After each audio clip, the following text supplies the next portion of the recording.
الحمد لله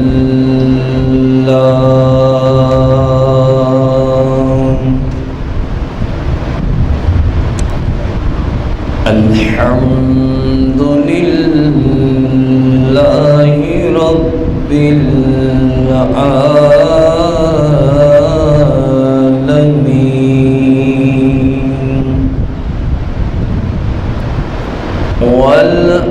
والعاقبة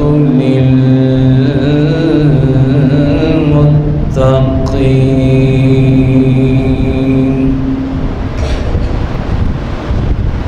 والصلاة والسلام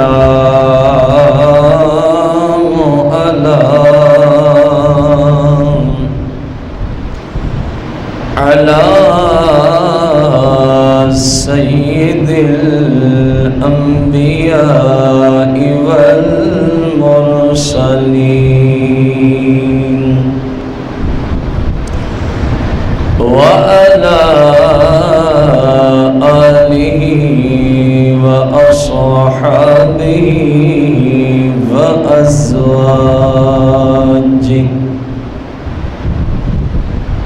وعلماء أهل السنة أجمعين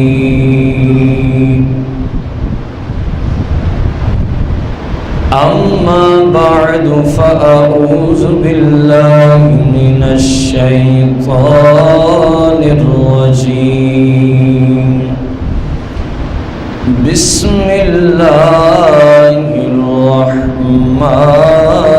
الرحيم قال الله تبارك وتعالى في القرآن المجيد والفرقان الحميد فمن شهد منكم الشهر فليصم آمنت بالله صدق الله العظيم قال الله تبارك وتعالى في القرآن المجيد والفرقان الحميد إن الله وملائكته يصلون على النبي يا أيها الذين آمنوا صلوا عليه وسلموا تسليما الصلاة والسلام عليك يا سيدي يا رسول الله الصلاة والسلام عليك يا سيدي يا حبيب الله الصلاة والسلام عليك يا سيدي يا قاسم لكل شيء للعالمين الصلاة والسلام عليك يا سيدي يا مختار للعالمين الصلاة والسلام عليك يا سيدي يا أول ويا آخر ويا ظاهر ويا باطن الصلاة والسلام عليك يا سيدي يا حاضر ويا ناظر للعالمين الصلاة والسلام عليك يا سيدي يا عالم ما كان وما يكون مولاي صل وسلم دائما أبدا على حبيبك خير الخلق كلهم.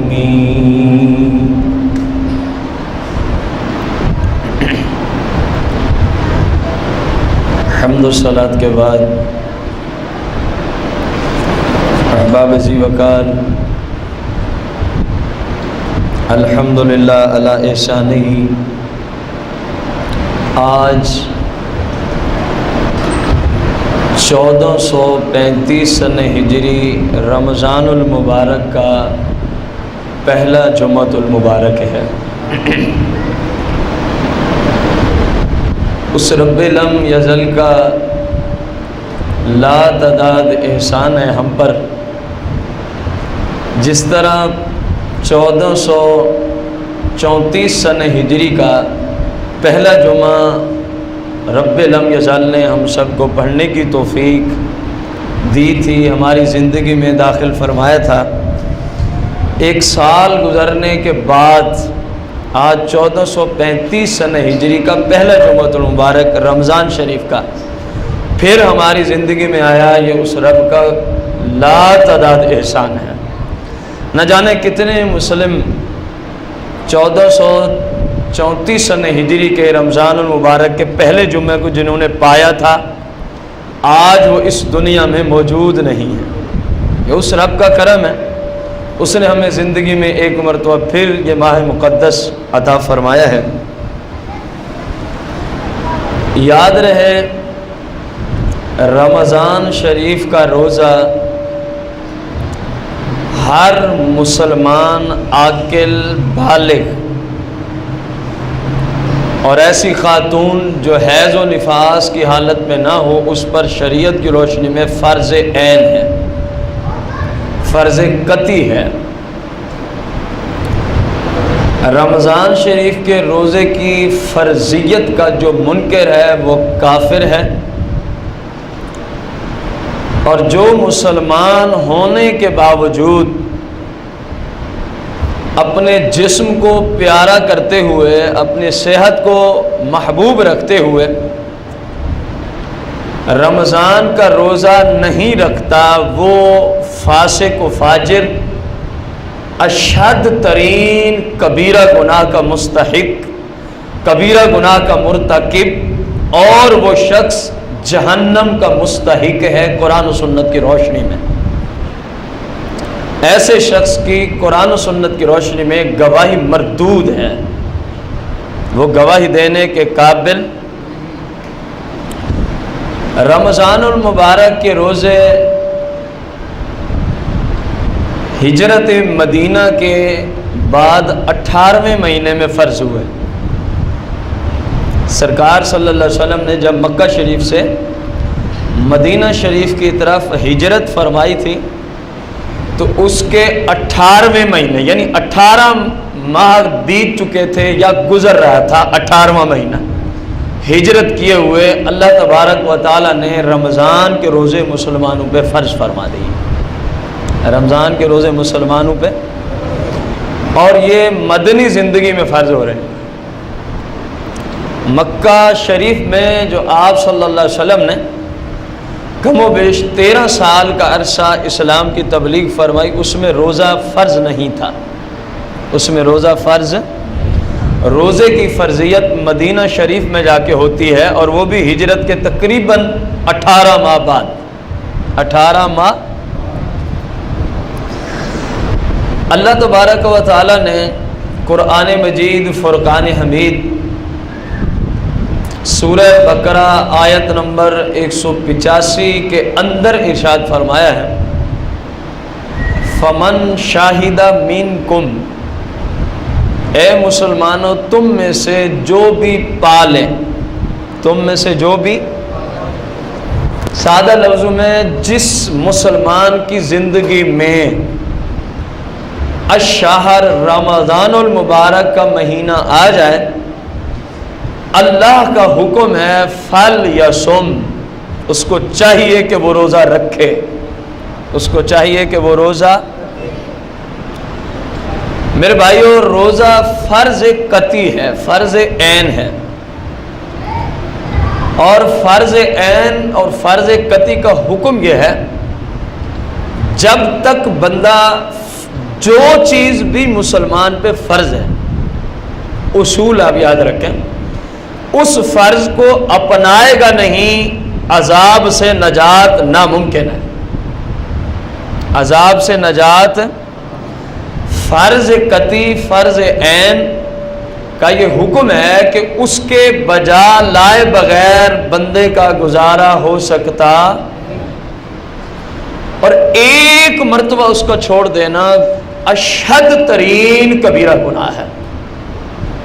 مثال کے طور پر کسی مسلمان نے صرف ایک رمضان کا روزہ چھوڑ دیا، کتنے روزے چھوڑے؟ مسلمان کی بات ہو رہی، بحمدی تعالیٰ جو مسلمان ہے وہ پھر گرمی نہیں دیکھتا، جو مسلمان ہے وہ اپنے جسم کی پگھلتی ہوئی چربی کو نہیں دیکھتا کہ روزہ رکھا تو چربی پگھلنا شروع ہو جائے گی، میں کمزور ہو جاؤں گا، کمزوری کے اثرات میرے جسم میں نمایاں طور پہ نظر آئیں گے۔ ہم بات کر رہے ہیں اس مسلمان کی جو اس گرمی کو دیکھ کے ڈر رہا ہے، روزہ نہیں رکھتا، اس بے لگام و بے حس سے ہم پوچھتے ہیں تجھے اس گرمی سے جہنم کی گرمی کم محسوس ہوتی ہے؟ کنفرم اصول ہے اسلام کا، جس نے روزہ چھوڑ دیا وہ جہنمی ہے، جہنمی ہے، جہنمی ہے، یہ قرآن و سنت کا مسلمہ اصول ہے۔ ہو مسلمان، مقیم ہو، مسافر شرعی نہ ہو، ایسا مریض نہ ہو اس مرض کے متعلقہ ماہرین طب نے اس کو کہہ دیا ہو روزہ رکھے گا تو شام تک تو مر جائے گا، یا روزہ رکھے گا تو تیری بیماری اگر روزہ نہ رکھنے میں 1 مہینے میں درست ہو سکتی ہے تو روزہ رکھنے میں تجھے شاید 6 ماہ لگ جائیں صحت کے واپس آنے میں۔ جو شرعی عذر نہ رکھتا ہو، مسلمان ہو، بالغ ہو، عورت ہے تو حیض و نفاس کی حالت میں نہ ہو، وہ ایک روزہ بھی چھوڑ دے اشد ترین کبیرہ گناہ کا وہ مرتکب ہوا۔ اور اس بات کو میرے تمام مسلمان بہن بھائی جانتے ہیں، جو اشد ترین کبیرہ گناہ کا مرتکب ہو وہ جہنم کا ہی مستحق ہوتا ہے۔ کس چیز کا مستحق ہوتا ہے؟ چلو میں آپ سے ایک مثال دے کے پوچھوں، زنا کرنا یا کروانا اشد ترین کبیرہ گناہ ہے کہ نہیں؟ سرکار صلی اللہ علیہ وسلم کی احادیث کی روشنی میں زانی اور زانیہ یہ دونوں جہنمی اور دوزخی ہیں کہ نہیں؟ وجہ کیا ہے؟ کہ زنا کرنا اور کروانا کبیرہ گناہ ہے۔ کون سا گناہ ہے؟ نمبر 2، شراب پینے والا شخص قرآن و سنت کی روشنی میں دوزخی ہے کہ نہیں؟ اونچی بولیں، دوزخی ہے کہ نہیں؟ کیوں؟ وجہ کیا ہے؟ مشروب جیسا پانی اس نے پیا ہے، وجہ کیا ہے؟ آپ جواب دیں گے کیونکہ شراب پینا اسلام میں کبیرہ گناہ ہے، شراب پینا اسلام میں کبیرہ گناہ ہے۔ ایک شخص نے کسی مسلمان کو بغیر شرعی وجہ کے قتل کر دیا، کیا کر دیا؟ اب یہ قاتل قرآن و سنت کی روشنی میں جہنمی ہے کہ نہیں؟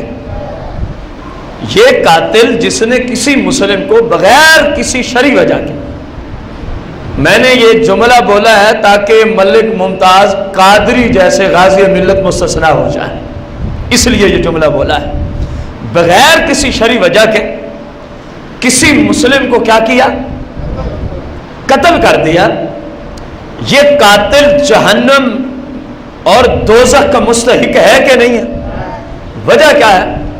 کیونکہ کسی مسلم کو قتل کرنا بغیر شرعی وجہ کے یہ کبیرہ گناہ ہے۔ کون سا گناہ ہے؟ میں نے صرف 3 مثالیں رکھی، اگر آپ چاہیں تو چوتھی بھی دے دوں، ممکن ہے کسی کی اصلاح ہو جائے۔ ایک مسلمان ہے